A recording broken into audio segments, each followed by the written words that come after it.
Good morning, good afternoon, good evening, wherever you are in the world. Thank you for joining us today.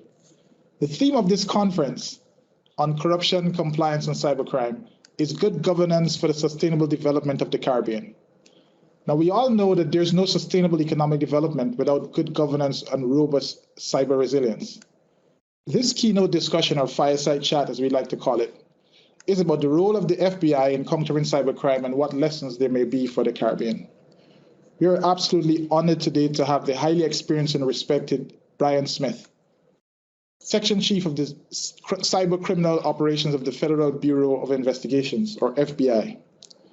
Bryan is responsible for the FBI's operational programs that target sophisticated cyber threats from criminal actors and has over 20 years of federal law enforcement experience as a leader and collaborator in cyber for the FBI. He has held investigative, managerial, and executive level positions with a focus on cryptocurrency, cyber, financial crime, money laundering, among other things, and crossovers between those threats. He's instituted several public-private partnership efforts within the cyber and financial crime areas and possesses significant leadership experience that started from his graduate degree at Bradley University School of Business in accounting, and a special agent for the FBI from 2002 to becoming the FBI's detailee to the U.S. Securities and Exchange Commission, where he advised on a number of issues, to serving in the FBI Cyber Division, serving as Unit Chief of the FBI's Financial Institution Fraud Unit, and Assistant Special Agent in Charge. Today, we will be exploring these issues with Bryan. You will hear less of me and much more of Bryan. And Bryan, welcome. What I'd like to do is to start with your views on cybercrime as a challenge that, the way we see it, has global, regional, national, institutional, and individual consequences, and thus requires similarly bracketed creative responses and countermeasures. What are your views on these? Well, first, I just want to thank you for the opportunity to be here with you and the folks that are listening in. This is important for us to do. As you mentioned, this is a global threat that we're all facing. It's not something that the FBI can handle alone domestically, let alone handle overseas, which is the very nature of the cyber criminal threat. And really, I would just say the cyber threat. And so platforms such as this, where we can share lessons learned, which very often come from mistakes. I have 5 kids, so I'm often reminded of the mistakes that I've made in my life. But I think the advantage that we have is that if we can make those mistakes and learn from them and then share them with each other, it makes all of us better, and certainly makes that ecosystem better. As you're going through, I'm always embarrassed when people go through my background, because it sounds a lot more impressive than it actually is. So once I get talking, you'll see that it's not that impressive. But one of the things you'll see in there is that there's a lot of crossover of different things that sometimes people look at it and they think, oh, those are very different things, where I see them as part and parcel. And so when I was looking at the agenda for this conference, to see the discussions about money laundering and cyber and securities fraud and financial crime, these things are all related. And I think, one of the lessons we learned, and we'll talk about this, I think, later on, is the importance of recognizing that cyber is just another tool and another mechanism by which the adversary is engaging in conduct, which has been going on since antiquity. And so while things are new, they're not new. And so I think there's some lessons we all have learned over the years that we can help and share with each other. That's great. Thank you for that. In terms of the broad role and your scope of work, in particular, share with us a little bit about the FBI's, what I like to call, or what I've seen, cyber mission and your cyber strategy and what strategic advantages they provide to you. And within that context, how can the Caribbean be positively impacted by that cyber mission, that cyber strategy? Yeah, so when you think about the cyber threat, one, it's global in nature, by the very nature of it. The actors, the infrastructure that they're utilizing, the financial system that they're utilizing to monetize their activity is global in nature. And so that's how we have to be thinking about the problem.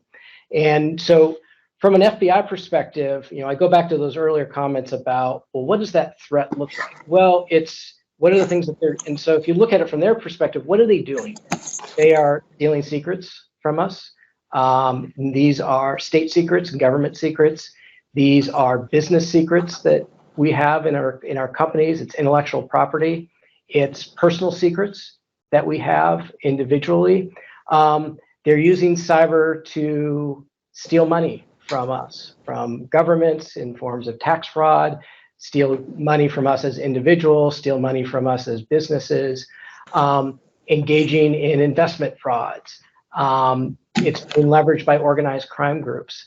So, and then it's being leveraged to then move value from one country to multiple countries, to evade taxes, to evade oversight in an anonymous way through cryptocurrency.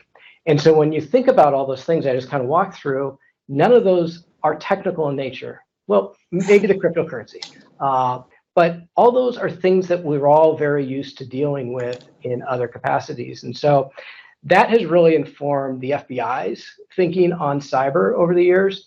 Because if you think about those activities and the FBI's mission, well, we have responsibilities in the United States for foreign counterintelligence, so catching spies. And cyber is certainly utilized by them to gain information as well as communicate with operatives over here in the United States and other places. So it's leveraged by nation state actors, but it's also leveraged by those same criminal groups that engaged in white collar crime and organized crime and murder for hire and drug trafficking, all things that the FBI has a mandate for. And I think early on, we've had a cyber division since about 2002, so 20 years, which is early, but also in somewhat respects late. And early on, we focused on the technical side of the problem and didn't leverage that great functional expertise that we have of how would cyber be leveraged by an organized crime actor? How does it get leveraged by violent crime individuals on that murder for hire example? How is it leveraged by a foreign adversary to engage in espionage activity? Those are two different skill sets, and I think you'd be hard pressed to find somebody who has expertise in all of those. And so we've shifted our focus to better leverage that capability that we have on what I call the functional side, as well as bringing in that deep technical expertise. And I think there's some example, and I think that's a good model, and it comes from mistakes that we've made in the past. But I think that's helpful for folks, and I think particularly, for the audience here, is that you probably have more expertise in this area than you recognize. And it's how do you tap into that and leverage some complementary skill sets to better protect the greater Caribbean. Great. What we've seen, particularly emerging from the COVID environment, is an explosion of certain methods, particularly ransomware and proliferation of bad actors in some more creative phishing attacks and other situations that we describe as new trends, but really they might have been recasts of old methods. Share with us some of your work in that area, particularly to deal with the explosion of ransomware during COVID, and how, as a strategy, the cybercrime, the FBI cybercrime work can help us in that regard. Yeah, we certainly have seen an explosion in activity in the last few years, and I've looked at the data a number of times to see, well, what did it look like before? And so in 2018, the FBI's Internet Crime Complaint Center, so you'll hear me reference that probably later on. So the acronym we have for that is ic3.gov. But that is our central repository where we take complaints from victims. These are both individuals and businesses. And in 2018, there was approximately 350,000 complaints that we received with attempted losses of about 2.7 billion. So pretty substantial numbers that we're talking about there. Fast forward to last year, and what we've seen is a increasing rate over the years. To last year, we had approximately 850,000 complaints that came in with losses of 6.9 billion. So just there shows you the extent of the problem. And that underrepresents the activity, because that's just what's being reported out there. And so it no longer can be the situation where people are like, well, I don't have to worry about that. That's someone else's problem. I don't do a lot of stuff on the internet, so someone else will deal with it. And that's just not the case anymore. It's all of our problems. I had a relative who does no online banking, does nothing online, and still got hit with an identity theft. And so if they can get hit with that, then I think any of us who are consistently checking using our phones for accessing our bank accounts, for engaging in commerce over the internet, and sometimes we just get lazy, and sometimes we don't do the little things that will help protect us.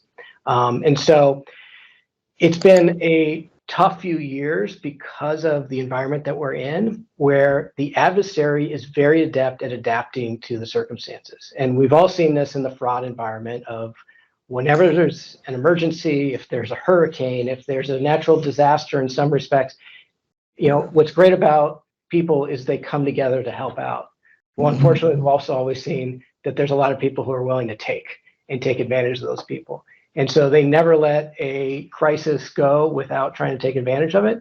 And they've certainly done that during COVID times of people working at home and not having that personal connections.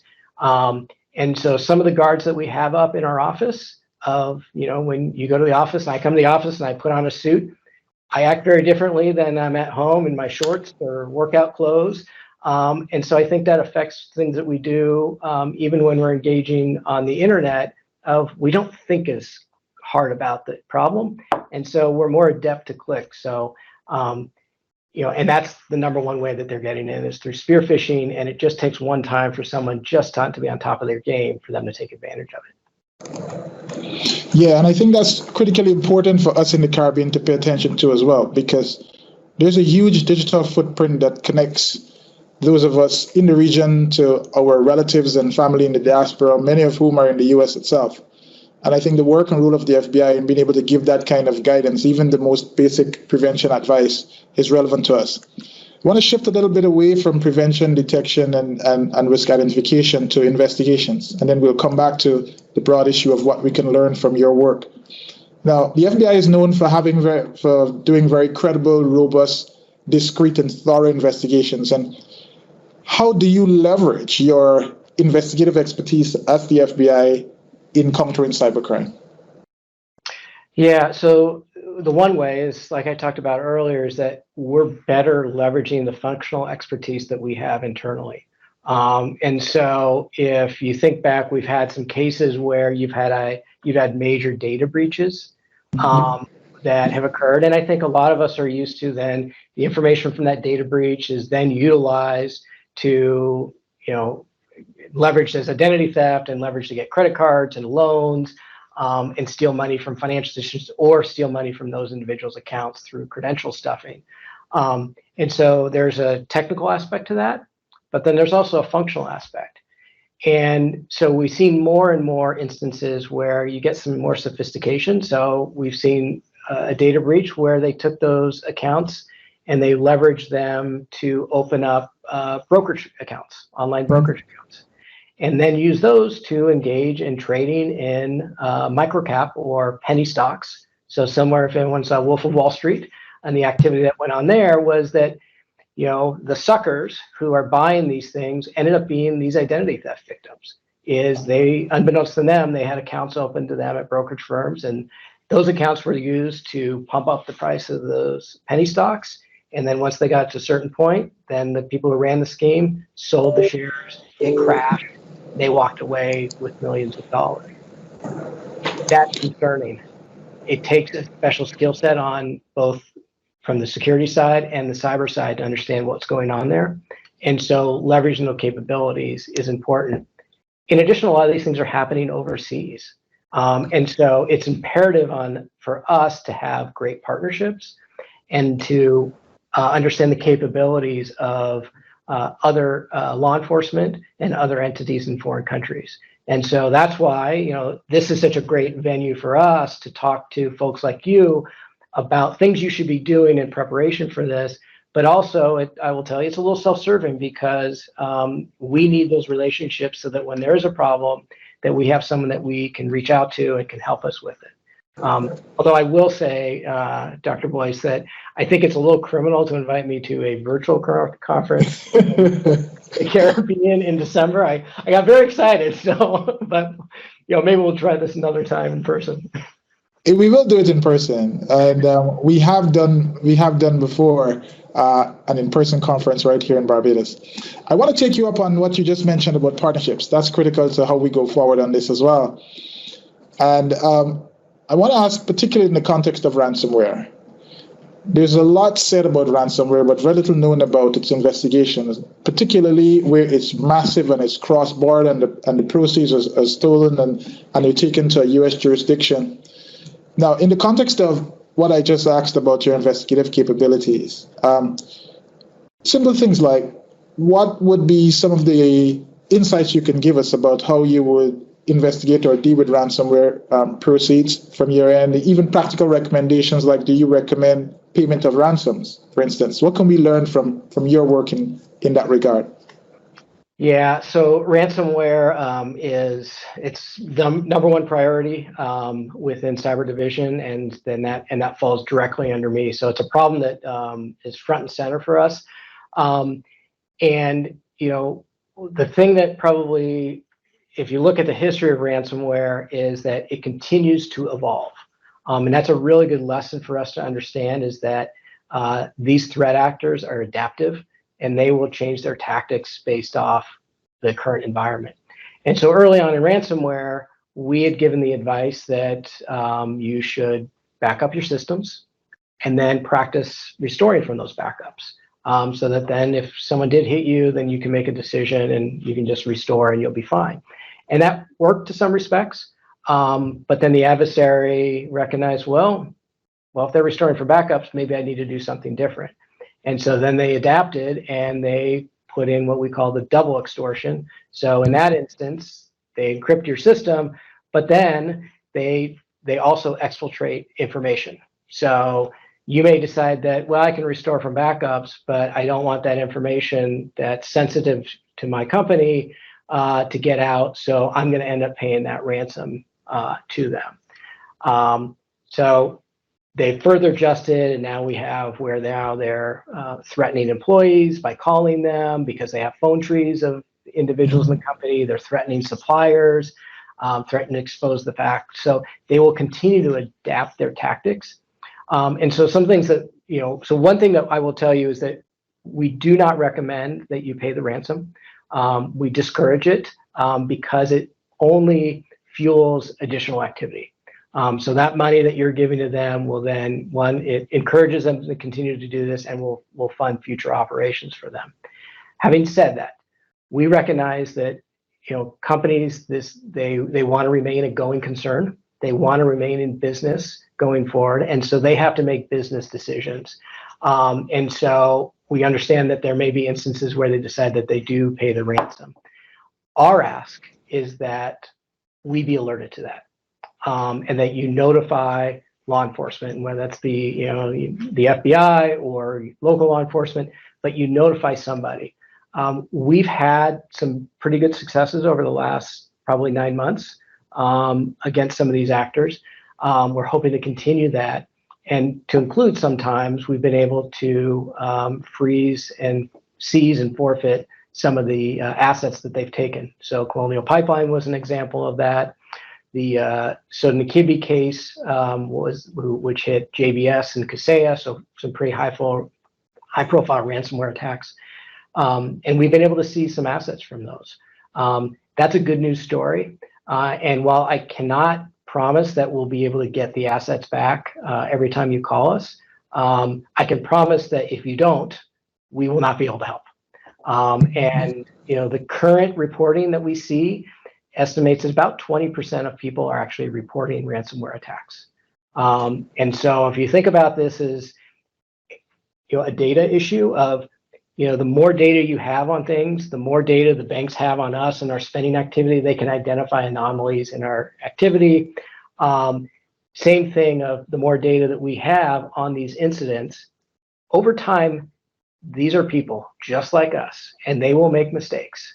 And one time they'll put a real, they won't mask their IP address. One time they may leave a phone number in there that actually goes back to one of them.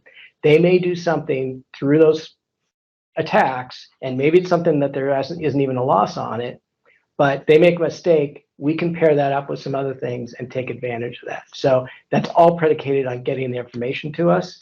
And I encourage people to report either directly to us or through ic3.gov. We get a number of complaints from overseas on different fraud scams, and so we encourage people to get it to us. That's great to know. And there's a bit of reassurance there for us in the region as well. Large businesses that have been impacted by ransomware, as well as governments. We have a very diverse audience in our conference. Last year we covered, we had attendees from 46 countries, over 1,000 attendees, some of whom were government officials, policymakers, as well as very senior persons in the private sector, particularly the financial services sector. So I think that's very helpful for them to hear that they can benefit from that. And from the expertise of the FBI. And what I want to ask you to sort of expand a little bit more on as well is the value of partnerships, because we can risk in our region feeling a bit isolated. And what you mentioned earlier about how important it is for us to recognize that you need us as well, or you may need us as well. Could you speak a little bit more about how that plays into the context of your work and how we can benefit from having those partnerships in place?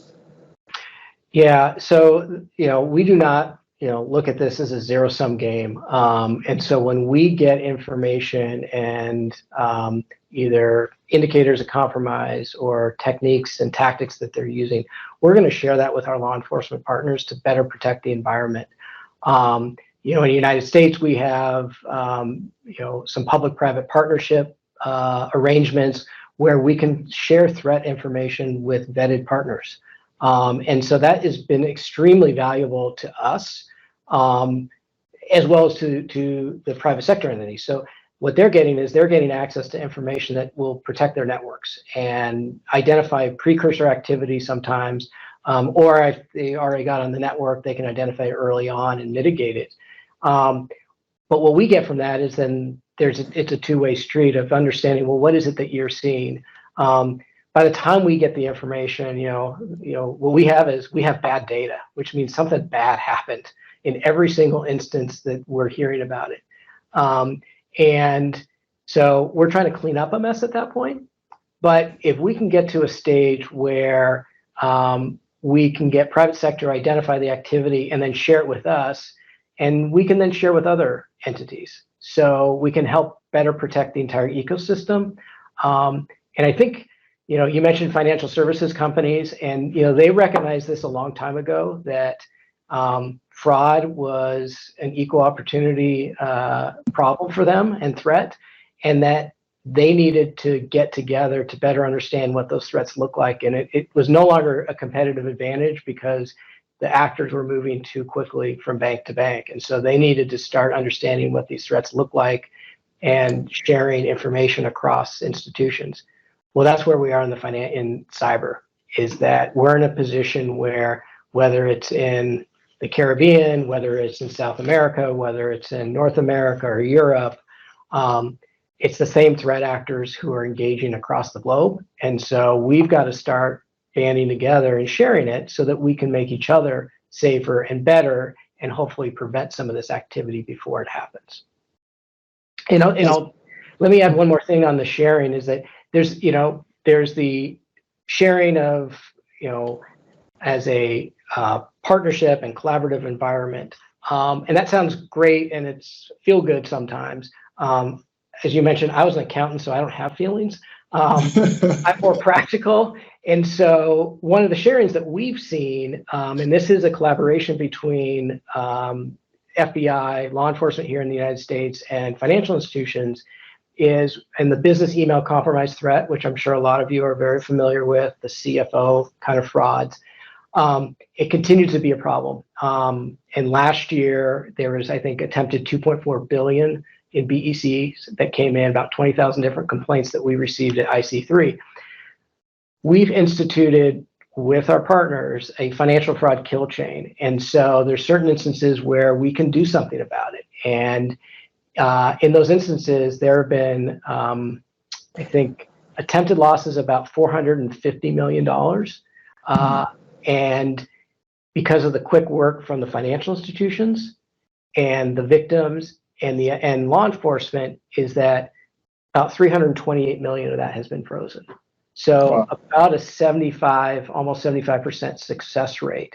And that's a real tangible public-private partnership of when we get something in, we're an investigative agency. We want people to go to jail. So we're going to focus on that. But we also recognize that we got to stop this money. And so we very quickly turn that around, get that to the institutions, and then they do a fantastic job. And very often they will reach out to us and tell us, hey, we just saw this activity.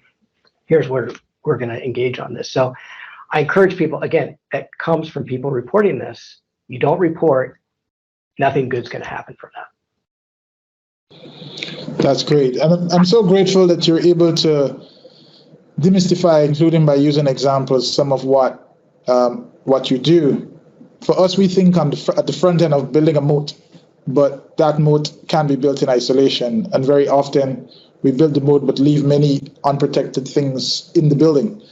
I think what we have learned so far has been very instructive. I hope it's very helpful for our audience as well. Certainly, it's been very helpful to me.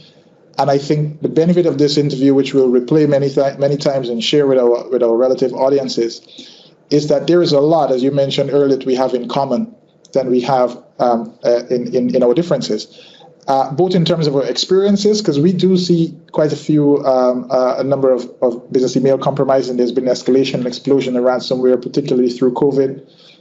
But where I'd like to land it is to ask you in your takeaways, to share with us your top 3 or 5 takeaways that you think would be important for us to hear in this audience, which stretches from policymakers to students, should learn about how the FBI investigates and deals with the cybercrime risk and what lessons there are for us in the Caribbean. Yeah, so I guess it would be a couple of things that we've hit on. And one, it's that cyber is not an IT problem. There's a technical component to this, no doubt, and we need technical people on it. But if we treat it as such I'll let those nerds in IT to figure that out, you're going to lose that battle. So from a business standpoint and the government standpoint, this is a shared problem between the business, the functional lines. So the example that I gave of FBI leveraging functional and technical skill sets, that's an example for the private sector of how do you protect yourself, which then leads into somewhat we're in it together. So the business folks need to look at the IT folks of, hey, we've got to solve this problem together, as well as then from government to government, law enforcement to private sector, we've got to be better cooperating on this threat because it's too massive.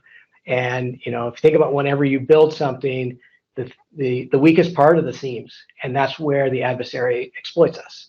And so we need to tie those seams together and make them stronger, so they can't get in between. And then that little things matter. So when you're protecting yourself, being careful about what you click on, having antivirus on your home network, being cognizant of your surroundings, all those things are helpful. Reporting to law enforcement when these things happen. They don't seem grandiose, but those little things that people do and putting that complaint in there, 6 months from now, that may be that little piece of evidence that has now turned that case. We never know what that is, but that's what we're good at, is we're going to put that together. But it takes the little things on our end of working through that, as well as then the victim providing that to us. And I think the last part is that, the adversary, and I've said a couple times, the adversary is adaptive. They will continue to evolve their tactics, their procedures based off what we do. So to think that there's some sort of panacea or there's some sort of specific technology, well, if I implement this, it's going to solve the problem. It's not. You gave the example of the moat. Well, it's the moat. It's the arrows flying down on them. It's the crocodiles that are in the moat. It's the oil that gets dumped over. All those things is going to deter people. But if you leave your back door open, they're just going to walk in that way. So it's continually making sure that we're reevaluating the environment, reevaluating the adversary, and learning from each other. That's probably the biggest takeaway for me. Brilliant. Bryan, I want to thank you so much. I so look forward to welcoming you in the Caribbean. We're going to do this again, and we're going to do it in person, and we're going to do it to a big live audience. I want to thank you for contributing today. I think it's important for us to hear and learn and know and partner and collaborate in this type of virtual environment too, because our intended audience is Caribbean, but it's truly global effectively. But I think those of us in the Caribbean can benefit from everything that you've said, everything that we learn from the next panel that also covers a panel of experts that will cover certain detailed cybercrime issues. But it's important we thank you for this contribution to our conference. We aim to use this information to help build cyber resilience in the region, individual cyber hygiene, and then regional cyber resilience and national cyber resilience for good, great, sustainable development. Thank you again, and thank you to the audience for joining us. Thank you, Bryan. Appreciate it.